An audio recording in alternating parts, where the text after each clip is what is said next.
Spegtacular. Well, everybody's Spectacular, the Silverstacular, true to the name in this video. This is going to be a video that's going to have something for everybody, whether you like silver, gold, numismatics, the fancy stuff, the cheap stuff, whatever you like, it's going to be somewhere in this video. I can almost guarantee, because I went a little crazy. I wanted to make this video just to show you that this is what a collector gets, right? I've been out there on the prowl. There's some good deals right now. Sometimes when prices come up, you can get in there and sneak around and find people that are trying to offload their stack.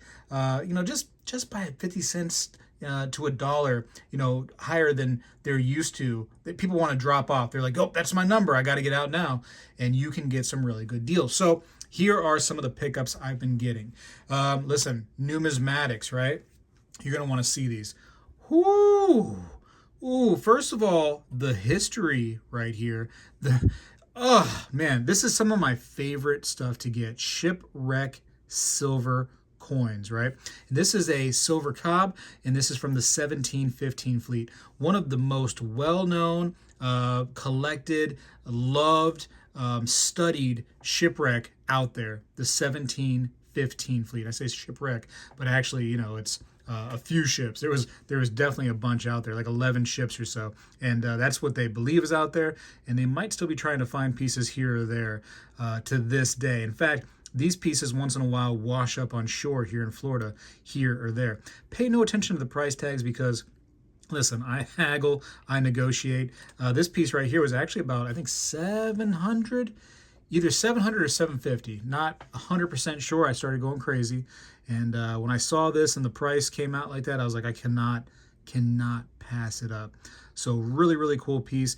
Sea salvage, right? You can, I don't know if you can see it as much as I can in person, but you see almost like this, pitting done to the piece, and you can see almost like this shine to it, this awkward shine, and that is a typical look of a sea salvaged silver piece. Could have been tongue-tied there, but I was able to fight it. So really cool to find that. You're never going to believe where I got this. Listen, not an advertisement. I just tell you, there's some good deals out there, and I've been finding them. You can haggle right there over on Whatnot. I know. You're probably going to think, oh, it's an advertisement. I know. You keep saying that. But I love to shop on there. This is where I got all this stuff I'm packing in the back right here. All these A-marks, these all came from Whatnot. I think half of these right here, these smaller A-mark, well, not smaller, but they're kind of like a flattened, kind of pressed A-mark. These came from Whatnot. Getting great deals over there. So it's like, if I'm going to get great deals, might as well utilize it until the deals stop, But right now, it's a fun place to go. And again, I got this over there, and all of these. In fact, I'm going to put them together so you can see. I got all of this right there on Whatnot. I'm on there too. A lot of reputable dealers. So, shop reputable all the time. If you're worried about something, shop reputable. You'll be fine. I always have that discount code and the description right there. So the first link to Whatnot, get $15 off anywhere in the app if it's your first time using it. Okay, we're done. We're not talking about it anymore. How else am I going to tell you that I got that from them? Okay, ready? Numismatics. Well, shoot, I just kind of showed you a really cool numismatic cob piece from, the past of Florida, basically, right there, and shoot, Mexico and the United States. Here we go.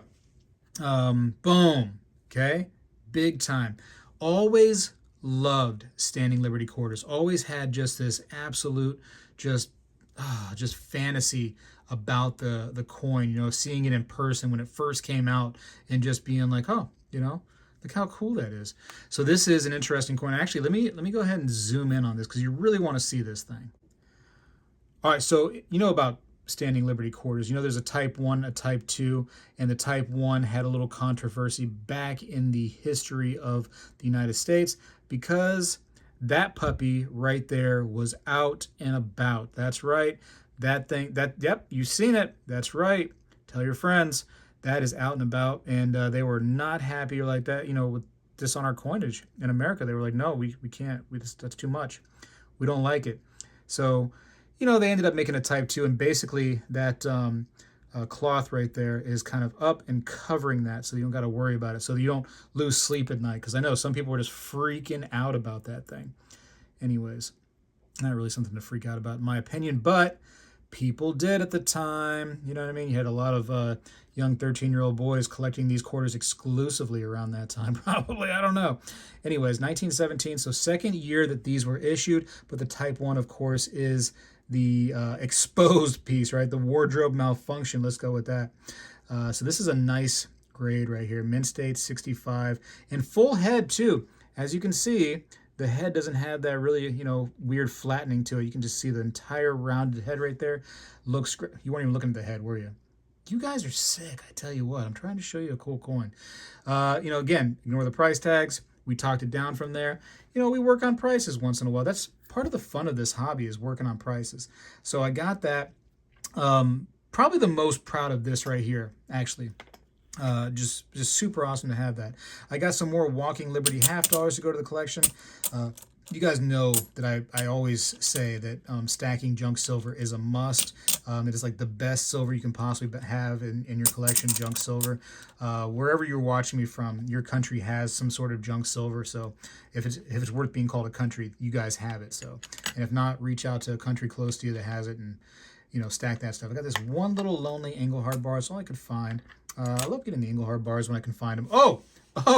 Speaking of the United States coinage, how about one of the first coins that the United States happened to have around right here, the pillar dollar. So here's a 1758 Mexico Mint 8 real pillar dollar. So these are super, super awesome.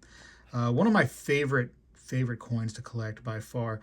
And if you don't like these right here, I really, really question your knowledge of American coinage, just because these are America's first coins, right? Part of the first coinage that was available in America. And it's because America was new, was, blossoming, trying to grow. We couldn't worry about coins as much as other things. And this was here. This was available. Spain coming in, making all kinds of stuff in Mexico and trying to ship it back over to Spain, along with the cobs, like these right here. This was just stuff that we had around, convenient, and we were just utilizing them. So first coins of America truly are in my hand right now, and that guy over there, of course. So you got to collect these right here if you are a history buff when it comes to American coinage. This is part of it, ladies and gentlemen, and it's so cool. It's so neat looking. You see the edge of the thing. Look at that. Oh man, I love it so much. So neat. What's next? I don't even know where to go to next, but here, this right here, this struck my fancy. I don't know. It's just a real common 1878S. It's not too, the mintage is not that high. In fact, where is my red book at? I got a big one right here. Let me just get you the mintage on this if you don't mind. It's one of the big print red books. I almost regret getting this thing because it's so massive. In fact, you can see it takes up the entire, looks like the beginning of a Star Wars episode.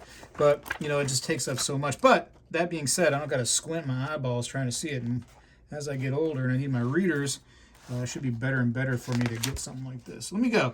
1878 S, I said, right? I did say that. So 9.7 million. So very, very, as you can see, very, very, basic, common, high mintage for Morgan dollars. You can see kind of the numbers right here. It's nothing too special, too fancy when it comes to the mintage numbers. But that being said, the coin itself struck my fancy because if you look at it, it does have some nice color to it right around there. It is in an older ANACS holder. So sometimes those old ANACS holders have a little extra value because, the grading was a little bit more strict, people believe back then. Same thing with NGC, PCGS. The old holders tend to have a premium. And you got to think, right? A lot of people will say, ANACS, not as good as PCGS. A lot of PCGS, a lot of NGC members, I say members, but people that work there started their feet in the door at ANACS. So you say that they're no good, well, then you got to also say that PCGS and NGC are no good too. They might not have the same standards today as they did then. Who knows? I'm not arguing for or against that. I'm just saying that at one point, that was the go-to place right there, But, regardless, a great coin. Visually, you don't need ANACS to tell you it's a great-looking coin. There are a couple of little hiccups on there, but for the price was right on this thing. I think it was like $80 or something like that. I was okay with that. Oh, shoot. You probably saw this. Let's go with that right there. I got so much left still. This is crazy. So here's a really cool half dime. No, it's not 5 cents, everybody. It's a half dime. 1829. That was one of the first things a coin dealer told me. They said, oh, and I have a half dime. And I said, oh, 5 cents? And they go, no, a half dime. I'm like, oh, excuse me, pardon me. So great color on this right here, I think. So I saw a coin was similar. It was mint state 62, half dime, same year, 1829, and it had, to me, a less of a look than this one did. As far as look, I go like the toning, you know, being just right. And I'm sorry, it's just so hard to get the imagery of a half dime so perfectly in the camera. I'm trying my best, but to me, this looks way better than the other one. And that thing absolutely shattered the price guide. I think the price guide on this right here is right around the $700 mark. And that one went to auction, the one I'm talking about, not this one, the other one. And it went to auction and sold for like $2,200, $2,300. Crazy. And this right here, you know, top pop coin is really, really nice. LM14 is very, very common. It's not one of the rarer varieties, so no big deal there. But regardless, all the bells and whistles are here. I like the coin. I love this old type coin stuff right here.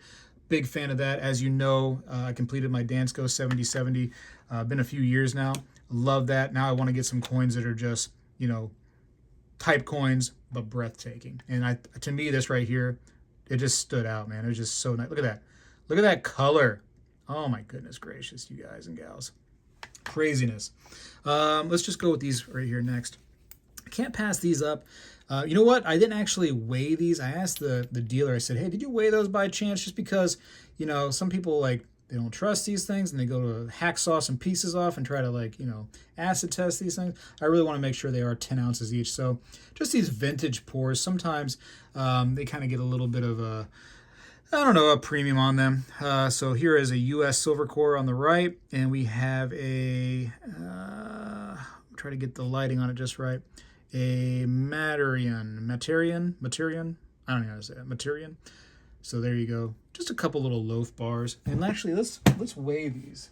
If I have my my doohickey around here, here's my doohickey engaged. Let's go and not drop these on my feet, please.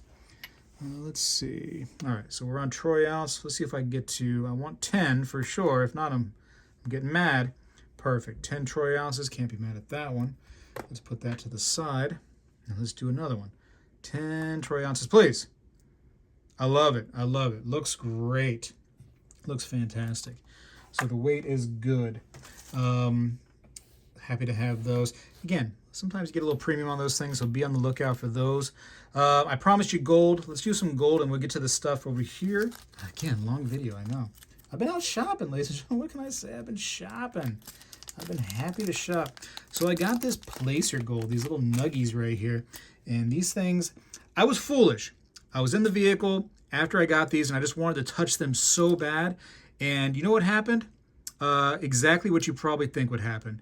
Things started getting chaotic in the vehicle, and these started falling out a little bit. I think I grabbed them all, but I have purchased, oh shoot, where'd the receipt go? Hold on, I kind of want to tell you. I purchased a total of 4.8 grams of gold nuggets. Now that doesn't mean that I have 4.8 grams of gold here, because these are somewhere probably around the 18 karat, could be north of that. It's in nugget form, so it's not like some kind of, you know, perfected thing. Oh my gosh, I'm already dropping them. How am I going to do this? I wish I had like a little black piece of paper. I have this. That's actually pretty good. Let's do this. So this little cloth right here, we're going to put them on that. And we're going to put them on that. Oh no, I'm dropping more. Oh my gosh. Goodness gracious. Where did it go? No, they're so expensive, these little nuggies. Boom. One cool thing about nuggets, if you look at it, watch. Okay, they're so heavy. Look at that. They boom, boom. You hear the thud from them. Could you hear that thud? Here, do another one. Boom, thud. All right, let's see. Let's move this one. But anyways, gold nuggies. Let's get them up close. You want to get them up close? Let's do that. All right, so they look absolutely giant when I put them up close right here. Let's see if I have them all. Where's my finger? There we go. Look how cool they are, though, huh? They feel like when I push them with my finger, you can feel kind of the resistance of something that's kind of hefty, you know? They just don't want to just get pushed over. They're so cool. You can see some of the quartz in there. And, you know, when you have all that quartz in there, of course, the piece is like, you know, worth a little bit less just because there's so much quartz causing a little bit of a weight thing. But listen, it's gold, right? That's how you kind of find gold. You look around the quartz. Yeah, look at this. Anyways, they're so cool. I love myself some nuggets. And they're little snowflakes because every one is so different. I think I had a little straggler somewhere, didn't I? Did I have a straggler? Maybe not. Anyways, that should be about, what I say, 4 point something grams of actual weight, but not necessarily gold weight. But yeah, cool pieces, huh? I like this one right here. Come here, nugget. Oh yeah, you're a cool nugget. This one right there is cool. Look at that. Look at that. You know, these tend to have a premium on them too beyond the gold price. Nuggets just are a fan favorite. And as you can see, I can't stop playing with them, you know. Story of my life right there. Just can't stop playing with it. Look at that. Wow. So cool. So neat. Anyways, go get yourself some nuggets sometime. Let's get back to the rest of the video. All right, I got my nuggets right there. I got to get like a little vial. I know I have one somewhere, but I'll put those in there. Next, I got this really, really cool Carson City General Service Administration piece right here. So look at this. So you got the whole bells and whistles, you got the whole box. Let's pop it out right there. Again, don't focus so much on the price because I didn't pay that. Let's move this out. Hold on, here we go. So this, I got to move my lighting back. Oh my goodness, I'm breaking things. Ah, watch out, nuggets. Ah, okay, here we go. Oh no. Oh, lighting malfunction. Oh, what am I going to do? Okay, gotcha. Okay, sorry. Take two. Here we are. Back to it. So you have like this nice little subtle color right there up on top. Kind of drew me in for sure. 1883 Carson City Morgan silver dollar in the GSA holder. Look at that color right there, huh? Yeah, boy. So nice little double C's right there that we like. We like them double C's. There you go. That's some nice color though. I mean, it's just so subtle. It's not like the entire thing is color. It's just like a nice little, hey, you know, I can tone up. I can be somebody one day. Some people don't like the color. I do. I'm a fan of the natural toning process of silver. It's not, as long as it's not like ugly toning, which is like sometimes just like a straight brown and gross. This one's nice in my opinion. Next, I got a few tubes of silver because silver actually went up in the middle of the night, stayed up throughout the beginning of the market hours, and then somewhere towards the end, it dipped into the red. And I was like, you know what? Now that it's in the red, let daddy come in there and just get some cheap silver. So I got these little buffaloes. So I got a bunch of the buffaloes. Should be all buffaloes. Yeah, all buffaloes. Should be 22. Let's double check everybody's work here. 5, 10. Oh, shoot. Is that 10? 5, no, it's 9er. 9er. And then if I stack this next to it, then it should be even, which makes it 20. Perfect. Okay. So nice little 20 buffaloes. I might end up melting those, to be honest with you, and make some of my own personal stuff. You know, I've been slacking on making my own personal silver pours, so I got to get back to it. I'm going to try my best. It's on the to-do list. I should have 20 Britannias here. So Britannias are hit or miss. I mean, they milk up so easily. In fact, you can see the edge of these right here. You can see the milk already forming. So Britannia company out there, you know, you might want to go ahead and stop dipping your stuff in milk because it's quite noticeable over here in the United States. We don't appreciate that very much. But they are a beautiful coin. I wish they didn't milk so badly, but it seems like their mint is completely plagued with milk. So you get the milk beast after them. And these are loose. They fell out. These are the Armenia coins right here, Republic of Armenia. The rest of it, Google Translate that if you don't mind. Looks like somebody touched it right there, the fingerprint. Come on, peoples. Come on. It's like the Noah's Ark right here. So you can see the dove and the ark and the land popping out of the sea after the flood. So that's pretty cool. Should be 20 of those too. You know, whatevs. If some are fingerprinted too bad, I'll probably just end up melting those too.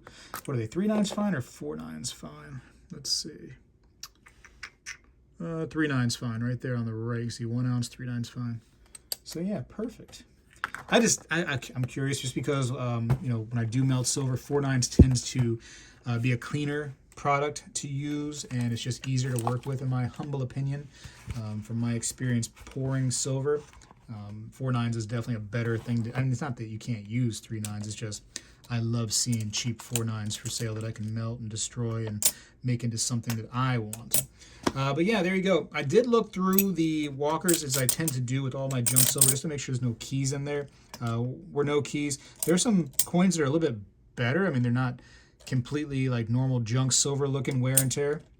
There's a few 20s. There was a 18. Here's a nicer one right there, although it's not too nice, still just nicer. So you can see, not too bad, not too great. Anyways, I'm just gonna put them in the junk silver pile. Probably put them in a tube like one of these right here. Get them all tubed up and start stacking those away. But anyways, just thought I'd show that, you know, I'm getting some stuff out there and just having fun. Love this hobby so much, and hopefully you do too. As you can see, it's just wherever you want to go in this hobby, there's options for you, right? If you just want to get into straight coins that say the United States on them, boom, you have that option, right? If you want to get into some world stuff and some history and the beginnings of the United States, maybe some shipwreck stuff, I mean, you have that option. You just want to say, you know what, I don't like coins, I don't understand them, I don't get it, silver is silver. You have those options. I mean, that's where all you want to get some stuff from the hills, you know what I mean, or the streams and stuff, and people out there panning. That stuff's an option too. There's so many options for us, and that's why this hobby is so cool.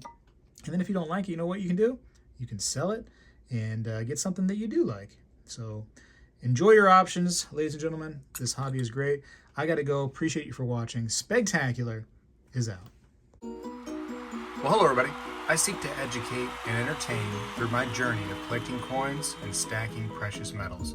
I encourage you to subscribe and please stay with me on this journey.